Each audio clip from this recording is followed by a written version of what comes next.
So hello guys, welcome back to my YouTube channel Rashi classes, जहां मैं हूं आप सभी के साथ वैशाली।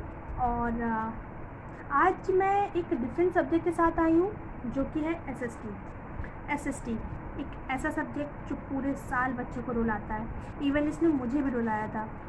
पर क्या मेरे हैक्स थे, क्या मेरे टिप्स थे to learn SST, we will discuss in our next video. But today we going to discuss the reduce syllabus of SST. तो हम लोग आज reduce syllabus of study SST discuss करने वाले हैं, क्योंकि आगे से हमें नेक्स्ट वीडियो जो मिलेगी वो एसएसटी की भी मिलेगी। As you all know, we are providing almost all the subject content to you. तो फर्स्ट ऑफ ऑल, आप लोग अपने घरों में सेफ होंगे और लॉकडाउन के सभी नियमों का पालन भी कर रहे होंगे और हैंड सैनिटाइज़र, मास्क का अच्छे से प्रयोग कर रहे होंगे। Because stay home stay safe is the most important property of yours you have to follow।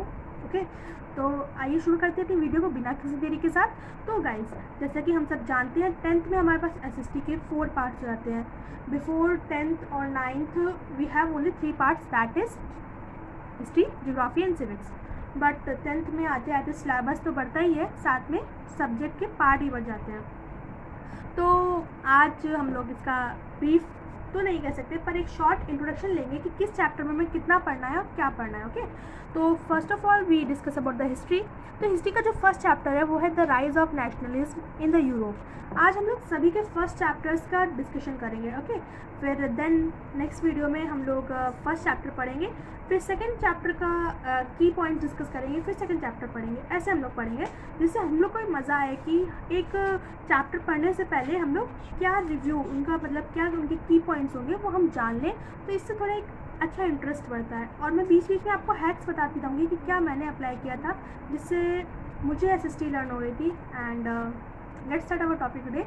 So history का फर्स्ट चैप्टर होता है the rise of nationalism in Europe. And remember it, I have discuss reduced syllabus of studies, so there are no the previous chapters। okay, the rise of nationalism in the Europe, मतलब कि Europe में जो देशभक्ति की भावना थी वो कब जागृत हुई, क्यों जागृत हुई और कैसे जागृत हुई। इसमें फर्स्ट ऑफ ऑल तो हमें ये पढ़ना है व्हेन, हाउ और व्हाई।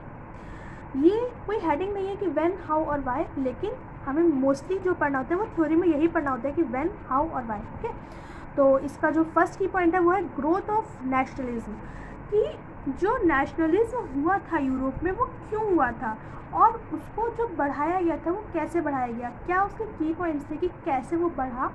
और सबसे मेन जो इसका मुद्दा है, सबसे मेन जो इसका टॉपिक है वो ये है कि ये नेशनलिज्म हुआ ही क्यों, क्या वहाँ पे उन जनता को क्या दिक्कत थी जो ये नेशनलिज्म करना पड़ा उनको।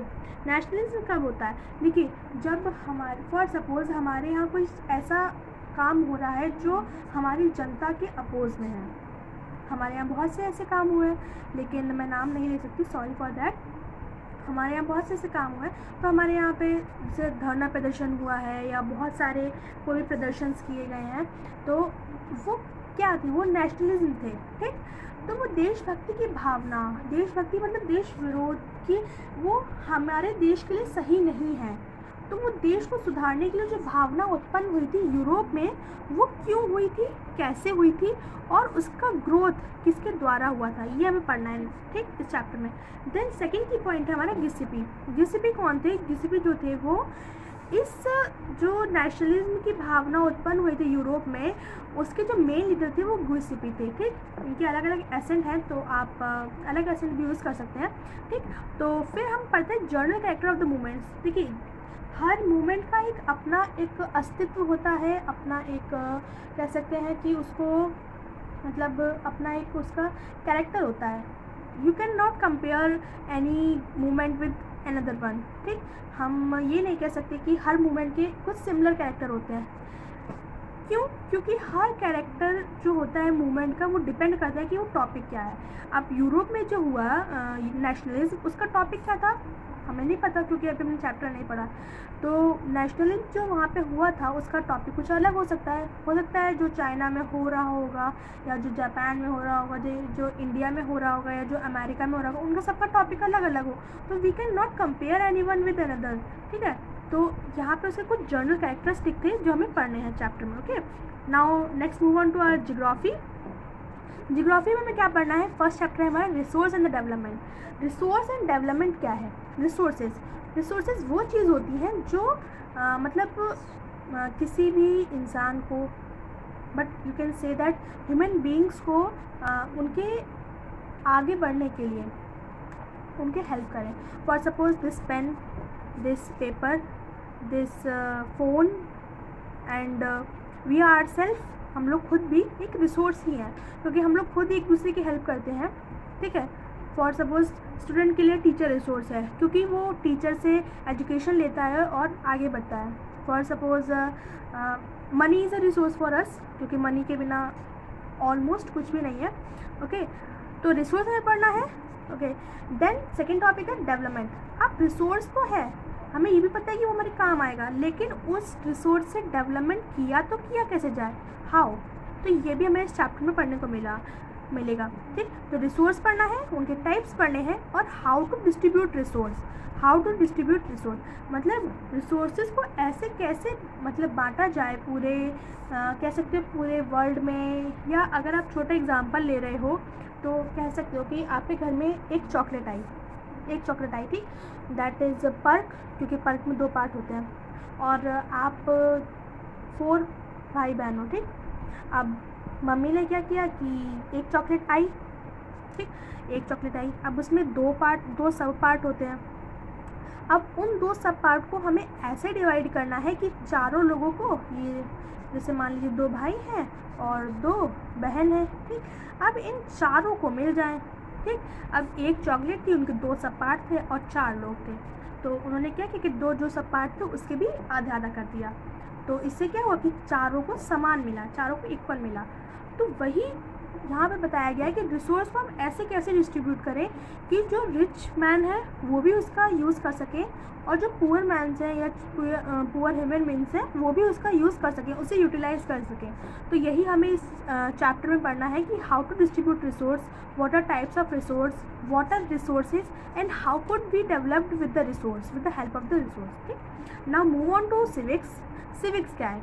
देखिए, civics is all related to the party politics and this all that. ठीक, हिस्ट्री रिलेटेड टू हिस्ट्री में, दैट मीन्स इतिहास, व्हाट वी हैड, जो हमारे पूर्वजों ने जो भी किया था पास्ट में। Geography is almost all related to nature. ठीक, civics related to party politics and economics related to geography, how to develop it। Economics जो है वो डेवलपमेंट पे बात करती है कि कैसे हम money, it totally means money, it totally means politics. ठीक, this totally means nature and this totally means past. ठीक, ये हमारा इनका मीन्स होता है। ठीक, तो next move on to civics. तो पावर शेयरिंग क्या है? Power sharing as its name pronounce, power and sharing. Power को हमें क्या करना है? शेयर करना है, हमारे पास कोई भी एक पावर है उसे हमें शेयर करना है 2 लोगों में, या you can say to many others. ठीक, अब पावर शेयरिंग होगी किस में? अगर ये पॉलिटिक्स से रिलेटेड है तो पावर शेयरिंग किस में होगी? मीन्स पार्टीज़ में होगी, या कोई एक different categories, for example CM, PM, president. ठीक, या central government, state government, district government, जो इसमें सब पार्ट्स होते जाते हैं उनमें पावर शेयरिंग होगी। तो वही पावर शेयरिंग क्या होता है, पहले तो पावर शेयरिंग होता क्या है ये हमें पढ़ना है। ठीक, पावर शेयरिंग के क्या रूल्स होते हैं, होगी कैसे, है ना। अब हमने कहा कि हमें पावर शेयरिंग करनी है, और आपने कहा कि ठीक है हमें पावर शेयरिंग करनी, तो क्या ऐसे हो सकती? नहीं हो सकती ऐसे। ठीक, उसके लिए कुछ रूल्स, पर्टिकुलर रूल्स तो हर चीज़ के लिए होते हैं, लेकिन पावर शेयरिंग के लिए भी कुछ रूल्स होते होंगे। ठीक, वो हमें पढ़ने हैं। अब फिर हम ये पढ़ेंगे कि बिटवीन होम, पावर शेयरिंग होगी किसके बीच में। अब फॉर सपोज हमने ये तो पढ़ लिया कि हमें पावर शेयरिंग किन के बीच में करनी है, कि हमें सेंट्रल गवर्नमेंट, स्टेट गवर्नमेंट, इन सब के बीच में करनी है, लेकिन कैसे, हाउ, और किसको कितनी पावर मिलेगी। अब अगर आपके कोई सीनियर है, फॉर सपोज हमारे पास कोई 8th क्लास का बच्चा है, कोई 10th क्लास का बच्चा है और कोई 12th क्लास का, तो हम ये तो नहीं कह सकते कि हमें इसको भी सेम पावर देनी है, इसको भी सेम पावर देनी है, इसको भी। कुछ पावर्स इसके पास ज़्यादा होंगी, कुछ थोड़ी इसके पास कम होंगी और सबसे कम 8th वाले के पास होंगी। तो वही जो सेम कंडीशन है वो यहाँ पे अप्लाई होगी।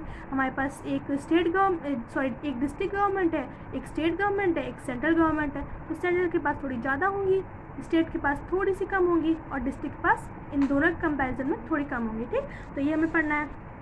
फिर जो नेक्स्ट हमारा आता है वो आता है हमारा इकोनॉमिक्स। ये बहुत अच्छा मतलब जो होता है इन चारों में से जो सबसे अच्छा होता है वो इकोनॉमिक्स होता है। क्यों इकोनॉमिक्स होता है? इकोनॉमिक्स में केवल हमें पढ़ना होता है, हमें याद अपने आप होने लगता है। ठीक, इनमें हमें डेट्स याद रखनी पड़ती है, हमें जो मतलब इनके कैसे नेचर में क्या क्या हो ये सब याद रखना पड़ता है। पॉलिटिक्स में हमें ये याद रखना पड़ता है कैसे हम क्या करें, कैसे power sharing, for suppose power sharing है तो हमें किन किन के बीच में करनी है, किन किन के बीच में नहीं करनी है, कैसे करनी है, कैसे नहीं करनी है। डेवलपमेंट में हमें केवल एक थ्योरी जैसे पढ़ना है और हम उसे खुद से भी लिख सकते हैं। ये हमारे कॉमन सब्जेक्ट है। ठीक, ये कॉमन सब्जेक्ट है तो हमें कोई दिक्कत नहीं होगी, इतना ज़्यादा नहीं होगी। ठीक, as compare to these all 3।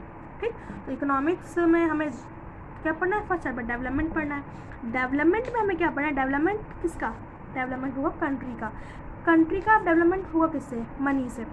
तो फर्स्ट ऑफ ऑल हमें पढ़ना है कि व्हाट इज़ डेवलपमेंट, डेवलपमेंट होता क्या है। ठीक, अब डेवलपमेंट के रिक्वायरमेंट्स क्या होंगे?